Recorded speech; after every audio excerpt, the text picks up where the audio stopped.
Hi, I'm Hugh Sullivan, videographer for the Herald and Review, and I create art because I like to make people happy, and I really like to make people laugh. But even deeper than that is my desire for attention. I just, look at me, look at me. I like to, you get like a little bit of a high off of the attention and the feedback and all the responses, and I think that's pretty common for creative types.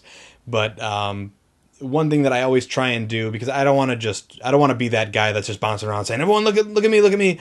So I try my hardest to produce content that I think people are going to want to see. And that way I'm not actually standing over someone's shoulder saying, watch everything I do, it's great and you're going to love it, please.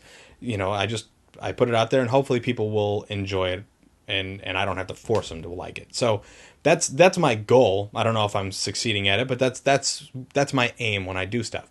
But I was just recently reminded of the importance of putting yourself out there, and every once in a while it is good to toot your own horn, or at least promote yourself just a little beyond what you normally do. Last year I entered a contest. I made a movie called Operation Call Drop, and I entered it in a contest that was sponsored by the AV Club. It was a really fun contest, and I just entered it because I thought it was actually called the Parameter Contest, because there were all these really weird parameters and rules you needed to follow, and I thought it was really funny, and there was some prize money involved if you won, so I was going to do it anyway.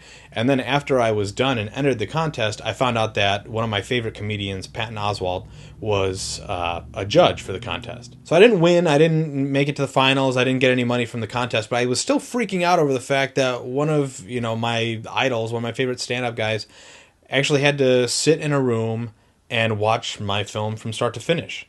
And because here's a guy who's famous. He's got a lot of people kind of trying to get his attention, and everyone saying, look at me, Patton. And he had to look at my stuff, and I thought that was really neat. And then this year, I finally produced a Batman parody that we shot like a year ago, actually starring entertainment reporter Jim Varell as Batman.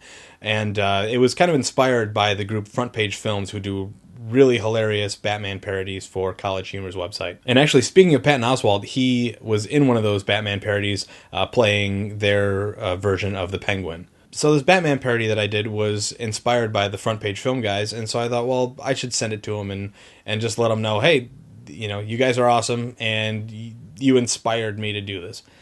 And so I put it out there, and I was really surprised when I got a response that said, hey, great job. And they said they liked it, and gave me some feedback and told me to keep up the good work. And it was just a nice little ego boost, because it's nice to know that one of your idols, or some people that inspire you and that you look up to, have seen something that you've done and gave you a little encouragement. So these couple instances just got me thinking about the importance of putting your stuff out there, because you don't want to be the obnoxious person who's shoving your work down everyone's throats, but it still is important to promote your own work, because no one else is going to do it for you if you're just on your own doing creative things. So put yourself out there. Who knows what'll happen? Maybe you'll get a nice ego boost and some good feedback from somebody that you look up to. So thanks for watching. Subscribe to this channel. Go check out my personal channel where I have all the videos that I was just talking about. And come back every week where I talk about my experiences behind the camera.